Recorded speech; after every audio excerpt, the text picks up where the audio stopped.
Birinchi marta sayohatga chiqayotganlar River sizlar uchun ajoyib lifehack videoni hozir olyapti. Mana hozir biz sayohatga ketyapmiz. Masalan, lifehacklar uchun eng qiyin направление, eng ko'p hujjat to'playdigan направление Vyetnamni tanladi, ya'ni Nha shahrini, Cam Ranh aeroportiga. Mana biz turni sotib oldik. Bugun kecha soat 2da uchamiz. Mana tur kompaniya tomonidan berilgan hujjatlar, vaucher, biletlar hamda mana taklifnoma Vyetnamga hamda ichida anketalar ham bor. Anketalarda turistlar bizdan eslatib o'tamiz. 3,5 ga 4,5 ikkita rasmiylik kerak bo'ladi, bo'ldi. Hamma hujjatlar to'g'ri. Hozir aeroportga kirib, sizlarga har bitta qadamni bitta-bitta qilib ko'rsatamiz. Sayohat albatta turkompaniyadan hujjatlarni olib bo'lgandan keyin aeroportda davom etadi. Aeroportimizga kelasizlar, xalqaro birinchi aeroportimizga va ikkinchi etajga chiqasizlar barcha tekshiruvlardan o'tib. Ikkinchi etajga chiqqandan keyin sizlar uchun eng kerak bo'ladigan narsa bu sizlarning vaucherlar. Mana vaucherda sizlarda konkret reys ko'rsatiladi. Uchadigan reys edi. Mana mening reysim XX2231. Mana shu reysni sizlar men uchaman bugun misol uchun. Mana sizlar mana bu tablo bo'ladi aeroport uzun. Mana shu tablodan mana shu reysni nomerini qidirasizlar. Mana bu tepada turibdi, ko'rdinglarmi?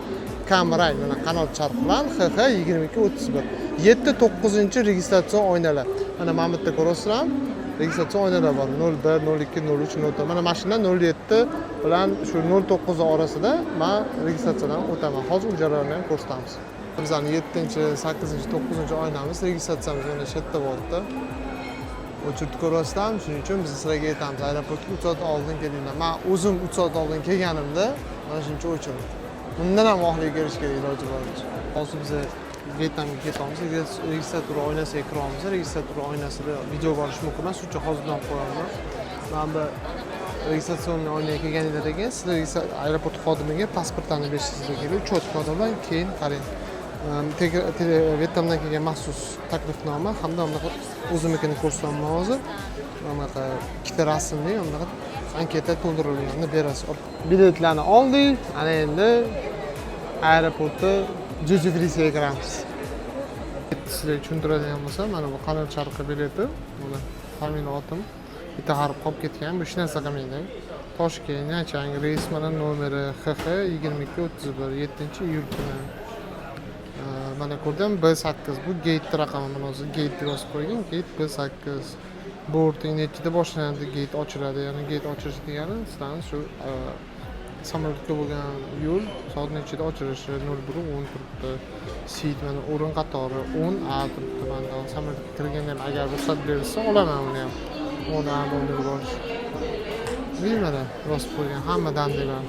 Mana bu qanot charxi bilet. Juda ham chiroyli. Bilet olib berib, biletinglar mana QR kodli joyini mana bu joydan unaqa tekkizib o'tkazasizlar. Va ichkariga kirasizlar tamoshada. Agar sizlar ham oilaviy bo'lsanglar, sizlarga o'xshab mana bu kalaskani olasizlar. O'zingizlar bilan bemalol samolyotga joy borsanglar bo'ladi. Maxsus unaqa reysasidan o'tib maxsus qog'oz yopishtirib beradi bu. Tamojniyni olish mumkin emas. Mana biz duty freedamiz. Reyslardan o'tib, tamojniyadan o'tib, tekshiruvlardan o'tib duty free kirasiz. Duty freedan hozir bilet ko'rsatamasizlarga biletda gate raqami bo'lasiz. Mana Toshkent Nha B8 berib ko'rasan, albatta gate deb yozib qo'ygan B8 shutdan. Aeroport tepasida ko'rsatib maxsus ko'rsatadigan yo'llar bor. Mana ko'rdingizmi, yozib qo'yibdi hozir. Mana yaqinlashtiraman. Mana B1, B2 bo'lishdi. Menda B8. Mana B8 ga borishim kerak. Tak, mana biz 8-liftamiz. Chiqishadi. Mana aeroport xodimlarini tekshirib, tashqariga avtobusga o'tiramiz. Ular oynadan ko'rinyapti.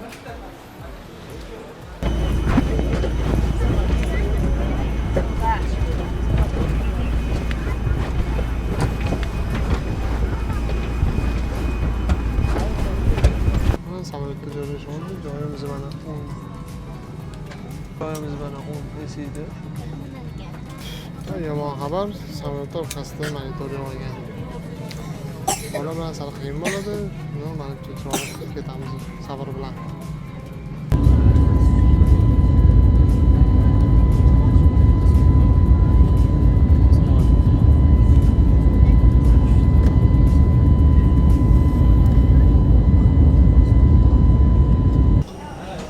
Va nihoyat biz Vyetnamga yetib keldik.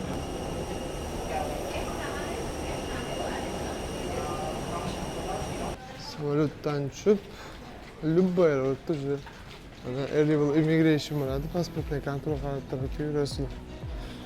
Sal tezroq yuraman, chunki Vyetnamda u pasportni kontrol juda katta o'chit bo'ladi. Uydagilardan oldin borib o'chit topib qo'yamiz, sekin boraverishadi. Keyin biza viza papiri bo'yicha Xorvatiyaga qilamiz. Hamma shu viza приглашениялар, anketalar shu viza papiri bo'yicha uchun kerak bo'ladi. Shuning uchun ham biz o'shani oldik. Ana o'chirt. Qaranglar, o'chirt kattaligini. Tez bo'lmaydi bu narsa. Shuning uchun sizlar ham tezroq chiqib, tezroq bo'ladi. Duty free-ga qaytayotganda ham kiraverasizlar. Qaytayotganda baribir 3 soat oldin chiqarib qo'yishadi. Hop, sizlar men hozir registratsionniy ko'rsatmadim. Bitta bu qo'ymaslik kameraga olish o'chirib turib qo'yishdi. $25 o'zi viza. Lekin yana $5 qo'shib to'lar ekan, tezroq chiqarib berish uchun. $30 oldik. 6 odamga bu $80 bo'ldi. Tez bo'ldi juda ham. Tezroq urib berishdi, o'chib bunaqa bu. Mana hammani bagaji mana bunaqa bo'ladi. Bunaqa joydan chiqadi. O'zingizlarni biletingizga urilgan maxsus kod bo'ladi, bagaj kodi. Shu kodi bo'yicha yoki bagajingizning vizual ko'rinishi bo'yicha saqlaysiz. Albatta vizual ko'rinishdan keyin sразу kodini tekshirib olinglar, chunki keyinchalik muammo bo'lishi mumkin. Mana bizlar o'g'ilchalik badani ham ketadi. Hop, bagajni olib bo'lgandan keyin bizga eng kerak bo'lgan narsa keyin vaucherga qaytamiz. Shu mana Pegas turistik ko'rasam, shu kompaniya bizdan qutib olish kerak. Bizda mana individual transport bo'lgan, 8 kishigacha bo'lgan. Aeroportda Svandor otel resort Kavrangacha. Mana Pegas bu 30 metrdan keyin. Mana Pegasga kelamiz. Mana biz Pegasga bosib qo'yibdi. Individual transport etamiz. Biz individual transportda bilan individual transport shunaqa Istanbulda Vito edi.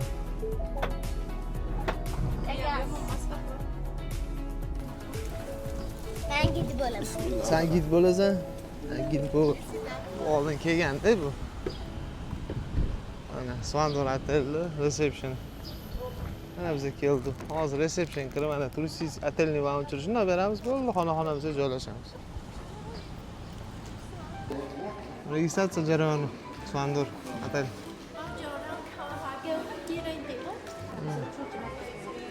Shuncha marta ko'rayotganingiz ko'p bilasizlar.